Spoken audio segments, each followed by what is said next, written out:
Sepintas informasi yang kami berikan dari Taman Iman di Sidikalang. Inilah informasi dan lokasi saat ini.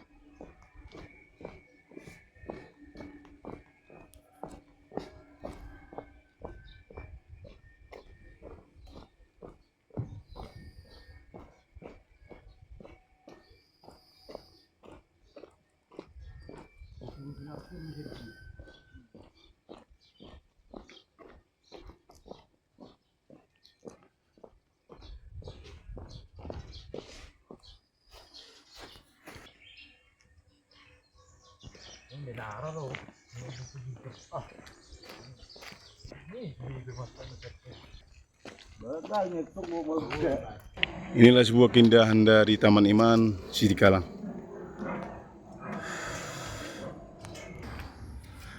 Keindahan alam Taman Iman di Sidikalang.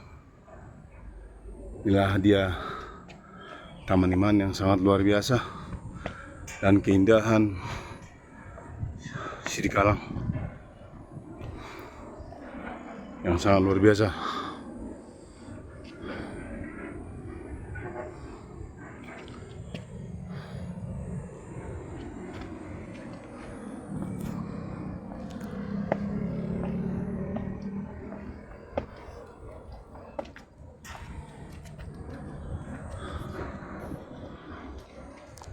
Sebuah keindahan fenomena ciptaan Tuhan yang sangat luar biasa.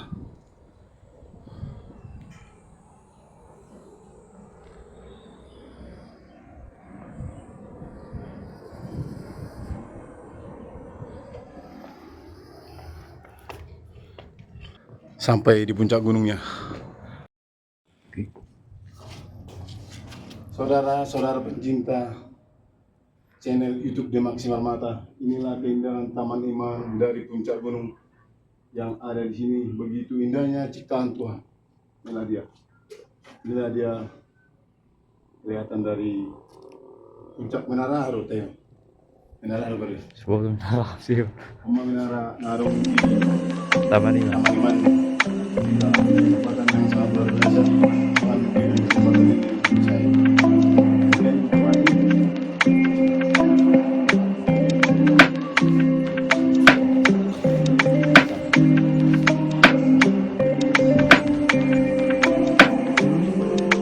Mantap, sangat luar biasa.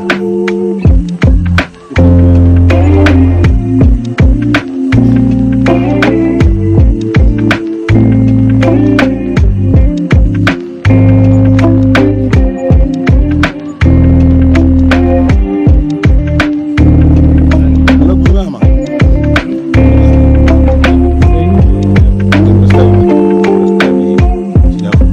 Sampai gunung ini. Yang dikatakan aktif dalam dan Rantah namanya. Itulah kota Sumber. Bisa melihat di sini. Dekat kota Sumber. Dan keindahan sangat ciptaan Tuhan sangat biasa.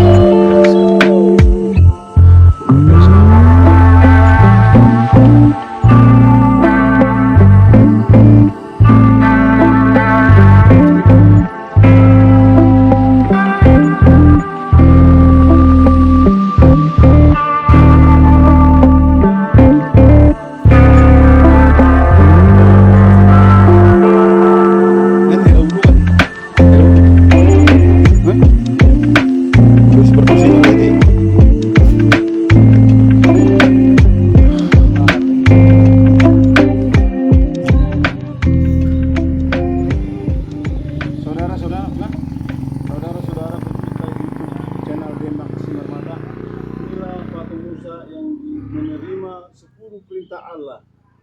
Bangunan ini disumbangkan dari Ciru Sinaga Sarjana Hukum Kejari Sidikalang, Bapak Nenggolan SH, Ketua Pengadilan Negeri Sidikalang, Sidikalang 17 Agustus 2003. Jadi kira-kira bangunan ini berdiri sekitar 17 Agustus 2023. Demikian informasi. Oke. Pencinta Taman Iman yang ada di Sikalang, inilah patung Yesus menjamu 5.000 orang. Matematika Allah amat menggambarkan dunia sampai menjamu orang 5.000. Tentu bisa kita pahami, bukan. Itu terjadi di saat desa bernama Tanggaha dekat Genesaret.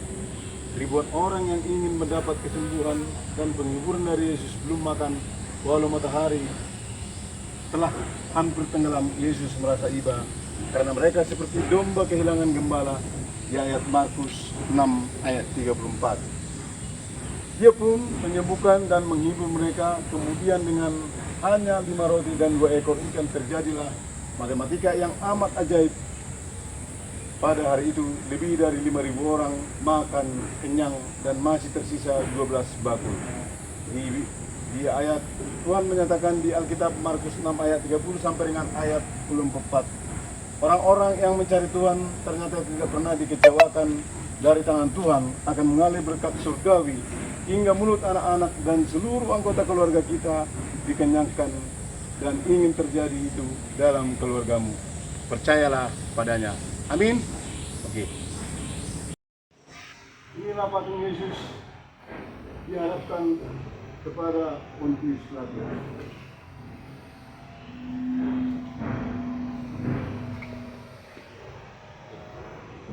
Dan diolok-olok diserahkan membawa salibnya. Foto Tuhan Yesus memikul salib. Yohanes 19 berkata, seperti orang-orang yang berbuat kejahatan besar, yang mengancam negara dan membuat pemberontakan, demikian Yesus diperlakukan, walaupun Pilatus tidak menemukan kejahatan seperti itu. Yesus memikul salib, diajak jarak di jalan Yerusalem menuju Bukit Golgota.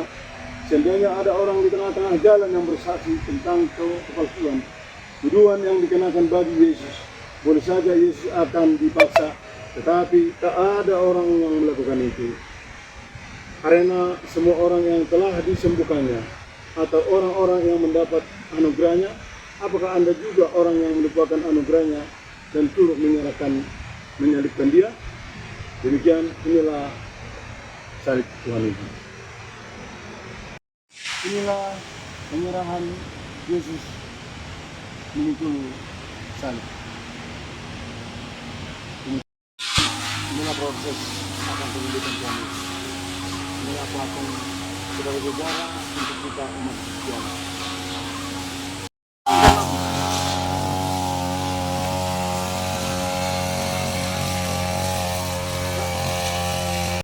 Perjalanan penyaliban Yesus tahap yang ke-6. Mari kita merenung, karena Tuhan Yesus kita telah menebus dosa kita. Inilah sebagai peringatan untuk kita umat Kristiani. Terima kasih. Inilah proses penyaliban yang ke-7. Pada patung Tuhan Yesus itu mengingatkan kita supaya kita jangan selalu jatuh ke dalam dosa. Mari kita merenung dalam kehidupan kita sebagai umat Kristian. Amin. Tuhan kita dimarahkan.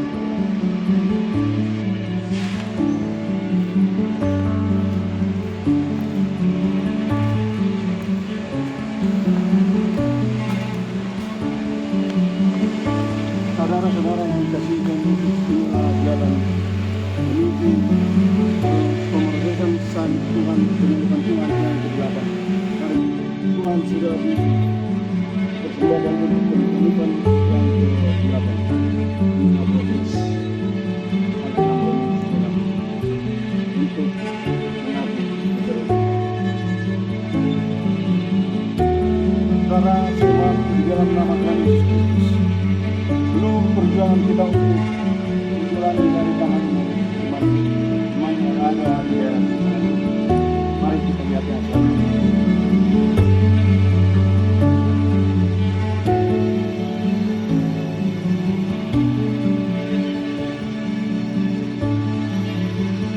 penyerahan Yesus yang dilahirkannya untuk ditanggung dan disalibkan.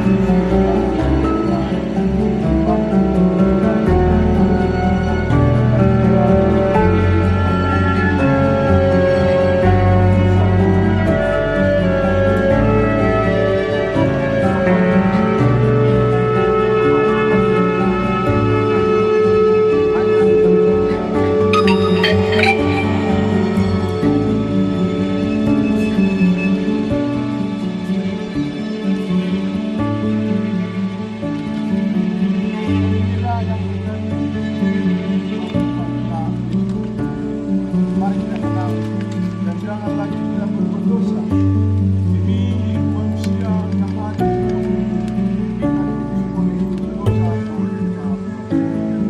dosa cintailah, mari kita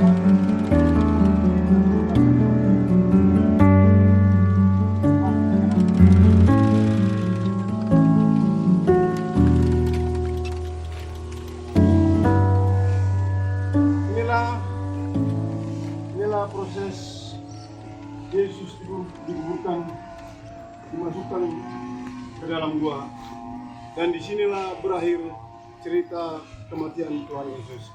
Maka hari ketiga dia sudah bangkit kembali menjadi nyata dalam hidup kita. Maka kita ditebus dari kematian. Mari kita merenung di dalam hidup kita. Apakah kita sudah umat Kristen yang sejati dan sepenuhnya mengikuti beliau? Mari kita merenung di dalam hidup kita. Salam dari Taman Iman Sirikalang. Tuhan Yesus memberkati. Amin.